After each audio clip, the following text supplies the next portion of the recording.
So Dave, Spiers, G4 Software. What made you bring the Oberheim 8 voice? I don't know. I kind of got halfway here and thought, I drove, and as soon as I hit Bristol, it was just bump? like, yeah. And then I suddenly thought, why didn't I bring the AKS on the train? I could have just walked through looking reasonably cool. But the truth is, there's a bit of a caveat to this. This has been repaired and not restored because it was always working, but I wanted new keyboard bushings in, and there's a couple of errors on it, so I'm going to try and avoid those notes. And there's a few wonky things. And it was tuned earlier, so I don't know whether it's going to be in tune when I hit the button. But I think what I love about this instrument is, first of all, I love the SEM. It's and it's in isolation, it's such a beautifully elegant and amazing sounding machine. 2 oscillators with oscillator sync, very simple, frequency modulation, i.e. pitch modulation, pulse width modulation, limited routing, pulse width, very limited. A beautiful sounding filter, which is continuous low pass through the high pass. Interestingly, the sweep from low pass through high pass and notch, it does that kind of phasey thing. And all the things that have come along since, which have, the capability of the state variable filter, they never make that control voltage. And I just think, why the hell not? That's my favourite part of the sound of that filter. It is, it is amazing, and it's weird.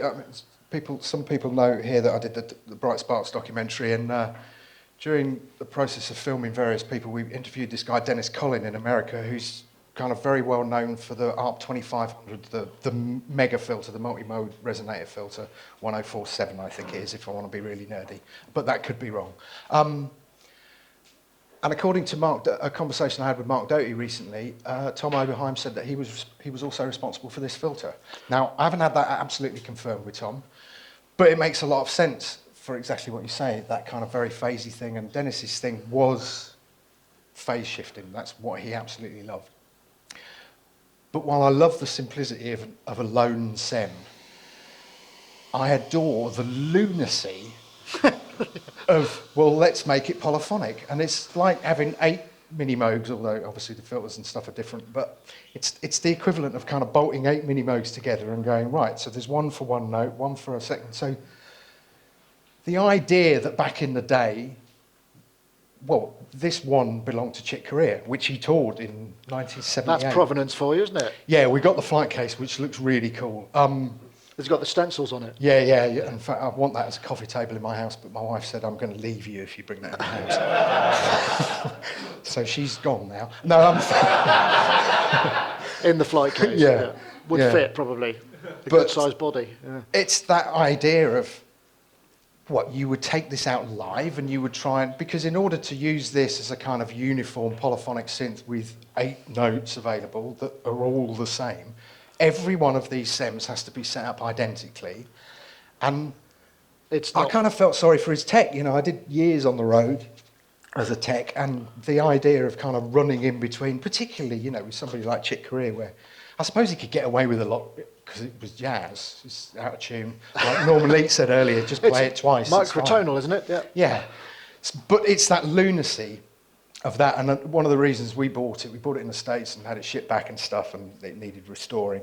I wanted to sound like Lyle Mays because his lead sound is that kind of classic pulse width mod square wave. I mean, just beautiful sound. And I couldn't make it happen. And I stumbled across this mode, which is Unison Mode. And this synth is always on in my studio as a result of that mode. And occasionally I'm asked to do sound design for people, and this is the synth that I always go to if I want kind of really big evolving textures and stuff. So if we're out of Unison Mode, I mean, essentially what I've got is a split on this. So the top 4 SEMs are up here, this part of the keyboard, the bottom 4 SEMs are down the bottom. And these are all tuned to pretty much the same. But so 1 note, 2nd SEM, 3rd SEM, 4th SEM, and it's held its tuning. Hooray! Yeah, let's hear it for the Sems Well, that you do. yeah.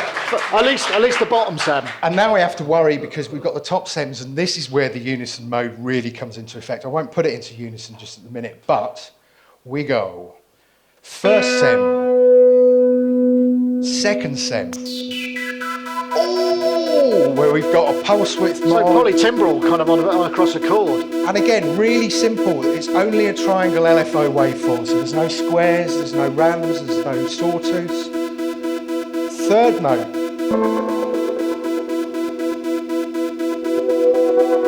We've got an evolving sweep. Yeah. And the final note is something quite harsh. Now that's reasonably harsh, so we can lock the volume down on that. Now we can pan that anywhere we want in the stereo field.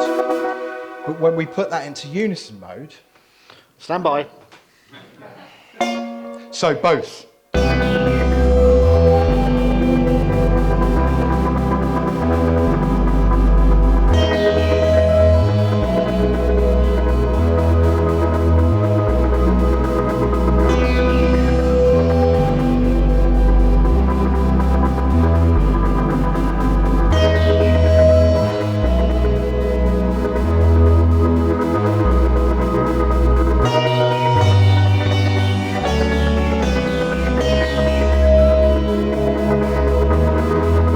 We've got some global controls around here. This was the programmer section.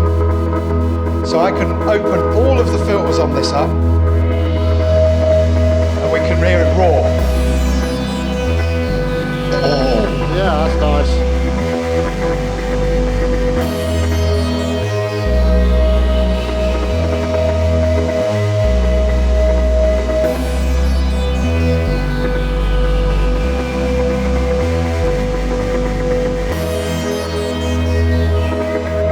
Close the filters down. Because this is using the high pass, you're still getting that modulated sound.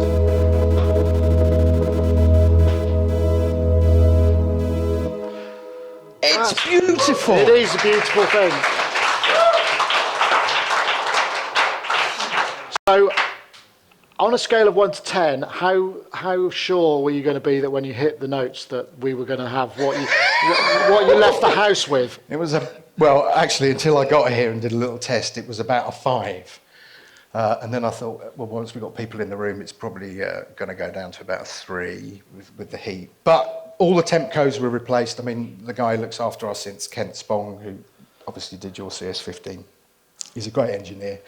And he's replaced all the temp codes, and it's been the most stable that it's ever been over the last couple of weeks. But there's so many parts to...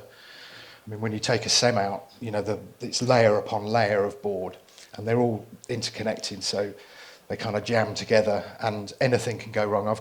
I know I've got a wonky switch here, and I've got a very wonky switch here. In fact, I bought a Rizzler packet, and I noticed if I just slot that in, that will make that work. So yeah, there's a few things, but yeah, it worked.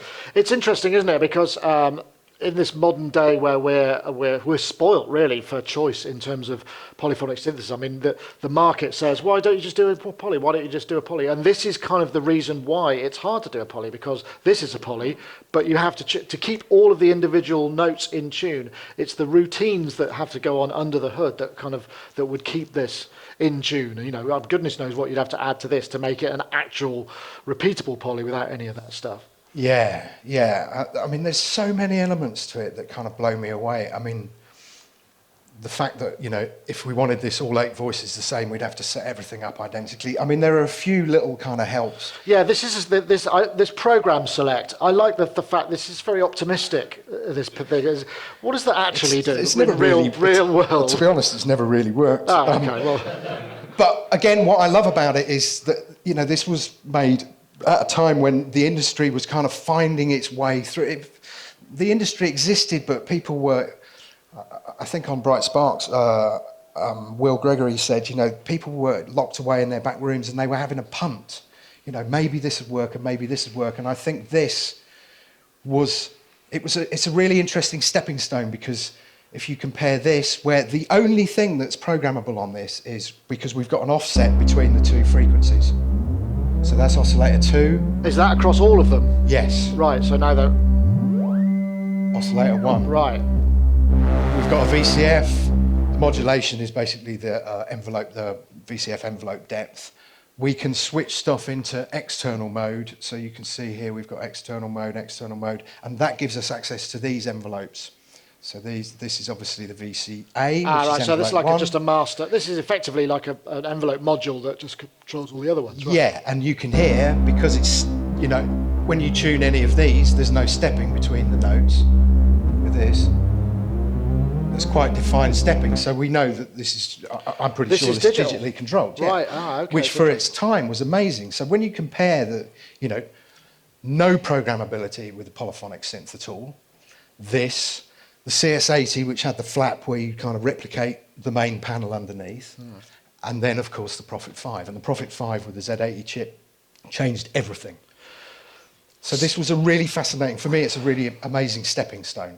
So, I mean, I suppose because we started with the single voice, then we got the two voice, which I know Simon's got one in the audience, and he brought it round to Sonic Towers, and I have to say it was delightful, because I never really got these, because I know Will and Aid both had them in racks, and they always looked a bit like, I don't really understand this, but they would always go, oh, they're great, but you get your own patch points put in, because they're quite sort of DIY around the back. You can completely sort of modify them. So is this as far as it went? Was 8 voices, 8 of them, or did anyone go further? You know, I think this was about as far as anyone dared go with it. I mean, it is lunacy, really. And obviously, you know, technology was kind of catching up. Well, the industry was catching up with technology. Technology was starting to dictate things. So as soon as you had kind of digital control where you could tune something, you know, Prophet 5's OBXs, it changed the game. And I can understand why this became a bit of a relic from the past. Well, it's a very iconic looking thing as well, isn't it? I mean, I think that's very much part of the way that synthesizers have become folklore. I mean, I know you were thinking about bringing the CS80, which again is an iconic thing, but it's almost iconic for its excess, where this is excessive, but it's also got a sort of artistry to it. But, you know, my feelings about the Jupiter 8, which I know not everybody agrees with, as a synthesizer, I don't think it's all that great. But because it was such an iconic thing, because the technology allowed bands who wanted to use synths to play records went on the road, so you'd see them on all their tour videos or their films, you'd see them in the wild, whereas you wouldn't have ordinarily seen stuff like this unless it was gigged. And that was one of the first synths that was made to be gigged. So therefore it became legendary, whereas I don't actually think it's all that good. Well, yeah, we do disagree on that. I like the cross modulation on it. I also think that actually a Jupiter 8 is probably, I don't know, before the kind of new polys came out, the new analog polys came out, for me playing a Jupiter 8 was probably the closest it felt to a modern synth, and also it's roadworthy, it is reliable. Every time I turn the 8 on, it works. Yeah. It needs a Well, that's what I mean. I mean, it's utilitarian. Yeah, and it looks good, man. It looks good. Yeah. The 80 is a thing of unbelievable beauty. The 80 is a real player's instrument. Yeah.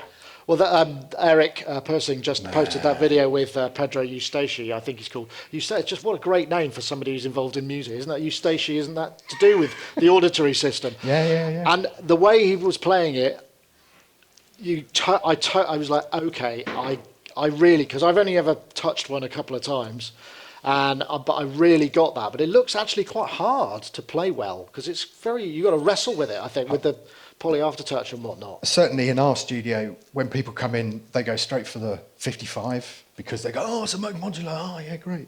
And then they spend kind of 5 minutes on that and going, yeah, it's a bit complicated, isn't it? And then they go to this, and then I don't point out Unison Mode, and they're going, Jesus, what a nightmare. And then they go to the Jupiter 8, and they'll lose an hour on that. And then they go to the 80. Do they play Save a Prayer? It's not allowed. Or Jump? It's a bit like... not Jump, I suppose, isn't it? Jump. No one's allowed to play Strawberry Fields on the Mellotron we've got either. They're unceremoniously booted out. No, and then they go to the 80, and a player will lose hours on the 80. It is a sublime thing. But with this, I don't know, it's really interesting, again, because Tom freely admits that, you know, there's no pitch, well, there is a pitch wheel, we can. It's not very performy, though, is it? No. Well, and that's what he says. The performance controls always lacked until the latter synths. If you look on the back of this, there's no hold pedal. There's simply a filter pedal.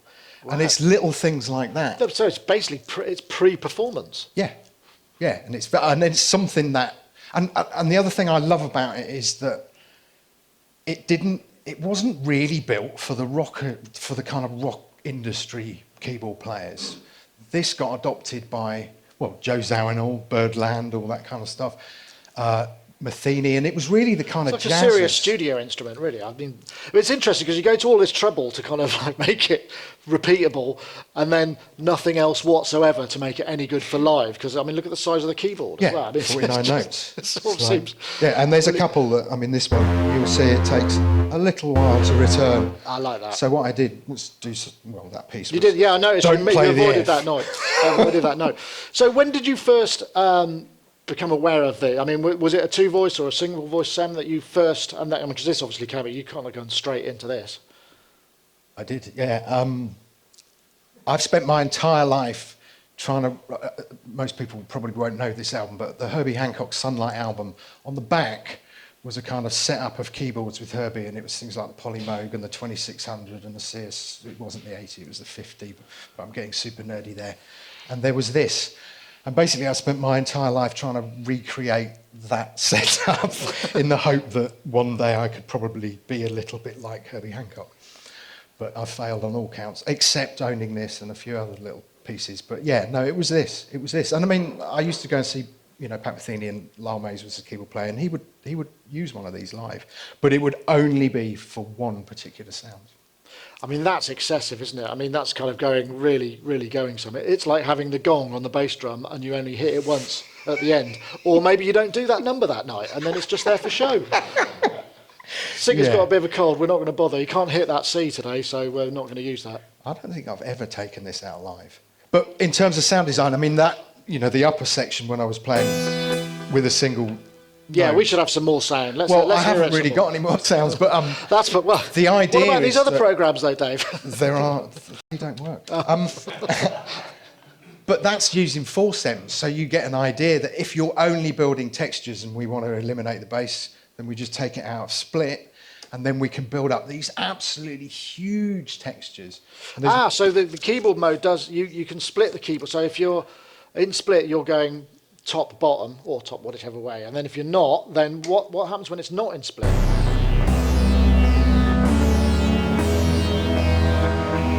Which is odd, because this is tuned to a C and that chord's a B, so it's a little bit cack-handed.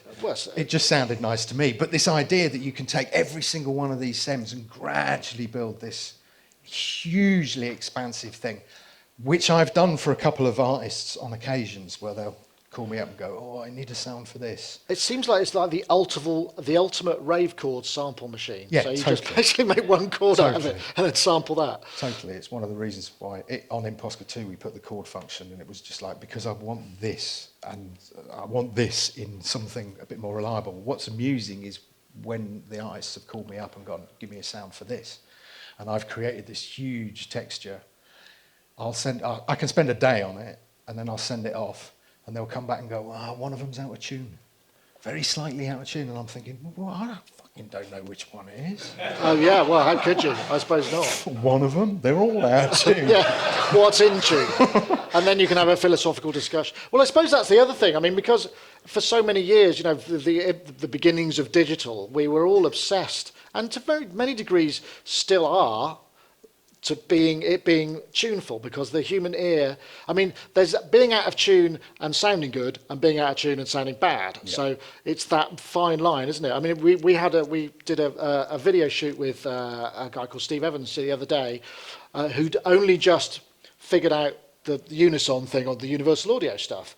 Before, he was just recording everything clean and kind of going, "Oh, I'll sort it out later." So deferral of all of those things. Yeah. And now he was just going, well, actually, this sounds like a record already. So going in and making those kind of choices, but getting it right. So you can't. It's not going to work in everybody's hands, I suppose, because you could make a god awful racket with it if you didn't know what you're doing. Yeah, definitely, and that happens regularly. Or you left the window open or something, And there's one thing that is a massive omission.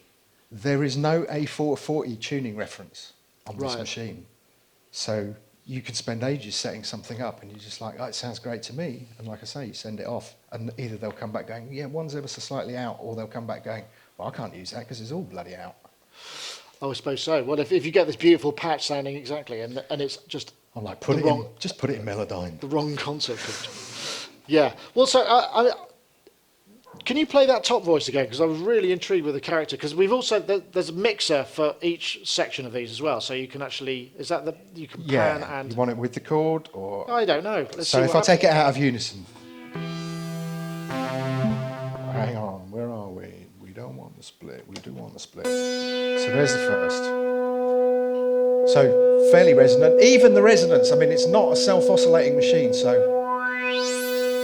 It's just got, I mean, Oberheim, and it's white, so people go, oh, Oberheim's got creamy tones, and it's kind of right. And then if we scroll through that goes up to the high pass, the notch, and then we've got the band pass. There's no way of controlling the filter mode across all of the modules or by the programmer, is there? Well, that's a shame. But again, second tone.